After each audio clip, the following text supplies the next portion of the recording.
안녕하십니까. 세상 읽어주는 남자 이상훈입니다. 오늘은 퀄컴의 스냅드래곤에 대한 호평이 쏟아지고 있다는 주제로 한 말씀 드리겠습니다. 최근 스냅드래곤 898에 대한 좋은 평가가 많이 나오고 있습니다. 이 스냅드래곤 898이면 삼성의 AMD GPU IP를 활용해 처음으로 내놓는 엑시노스 2200과 함께 삼성의 차기 플래그십 모델인 갤럭시 S22에 쌍을 이뤄 탑재될 모바일 AP입니다. 이 스냅드래곤 898은 엑시노스 2200과 마찬가지로 삼성 파운드리의 4나노 공정에서 제작됩니다. 이 삼성의 역작인 엑시노스 2200과 비교될 수밖에 없는 AP라는 점, 그리고 그간 안드로이드 진영에서 최고 IP라는 명성을 최고 AP라는 명성을 쌓은 스냅드래곤의 가장 최신작이라는 점에서 이 관심을 끌 수밖에 없는 AP입니다.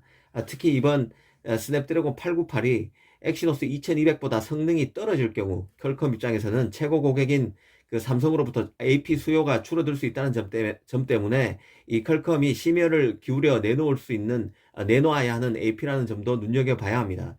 그런데 적중률이 높은 유명 팁스터인 아이스 유니버스가 최근 스냅드래곤 898의 GPU 성능이 기대 이상이 될 것이라고 전했습니다.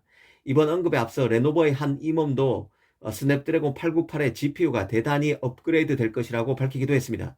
사실 스냅드래곤 898과 경쟁 관계인 엑시노스 2200도 이 스냅드래곤보다 GPU 성능이 떨어진다는 이유로 ARM의 만리를 벌이고 AMD의 라데온 GPU를 탑재해서 이번에 AP를 내놓는 것입니다.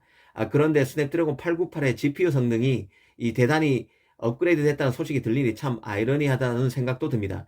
그만큼 퀄컴이 삼성의 역전돼서는 안 됐다는 절박감에 바짝 피치를 낸 게 아닌가 싶은데요. 아이스 유니버스는 엑시노스 2200이 전작인 엑시노스 2100보다 그 50%는 더 빨라져야 이번에 스냅드래곤 898과 동일한 수준이 될 것이라고 봤습니다. 그런데 또 다른 팁스터인 트론에 따르면 엑시노스 2200은 전작인 2100보다 GPU 성능이 최대 34% 정도 나은 수준이라고 합니다. 그렇게 되면 그 50%가 안 되기 때문에 엑시노스 2200의 GPU 성능이 스냅드래곤 898에 못 미친다는 결론에 이르게 됩니다.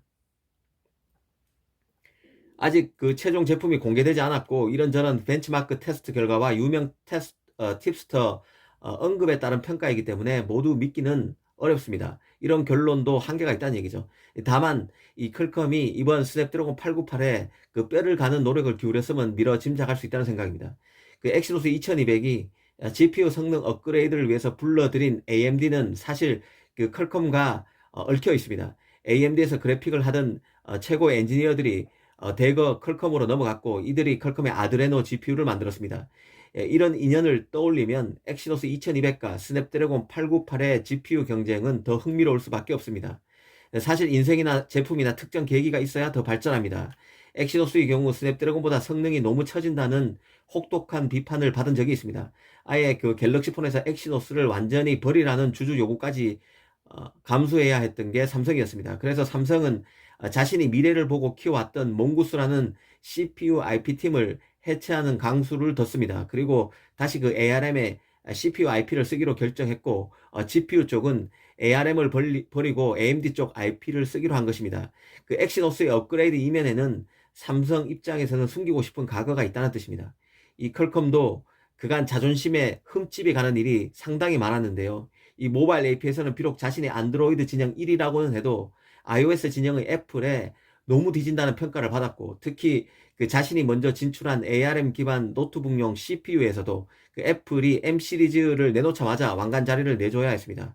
기존 시장인 모바일 AP와 신규 시장 격인 PC와 노트북의 프로세서 시장에서도 모두 애플에 뒤지면서 수치심마저 퀄컴이 느꼈을 것으로 봅니다. 그래서 올 초 애플에서 잘 나가던 인재들이 설립한 스타트업인 누비아를 인수해서 재기를 모색한 게 바로 퀄컴이었습니다. 이 퀄컴 입장에서는 누비아 인수로 더 뛰어난 맞춤형 코어 디자인을 사용해서 ARM에 대한 라이선스 비용도 낮추고 이 장기적으로는 애플을 뛰어넘는 그 팹리스로 성장하겠다는 도끼가 있었을 것으로 봅니다. 그런데 이번에 새로 나온 스냅드래곤 898이 시장에서 호평을 받는 분위기입니다. 이 팁스터 트론은 유럽과 러시아에서 팔리는 갤럭시 S22 모델에만 엑시노스 2200이 탑재되고 기존 삼성 칩이 탑재됐던 지역과 나머지 지역에서는 스냅드래곤 898이 탑재될 가능성이 크다는 전망을 내놨습니다. 아직 그 모바일 AP 탑재 지역의 최종 결과는 제품이 최종적으로 나오기까지는 알 수 없을 것입니다. 하지만 어찌됐든 퀄컴이 이번 모바일 AP에 엄청난 공력을 투입했으며 성과가 있는 듯한 외신이 점점 많아지고 있습니다. 최고의 설계 기업을 향한 이 퀄컴의 절치부심을 예의주시해야 할 것 같습니다. 감사합니다.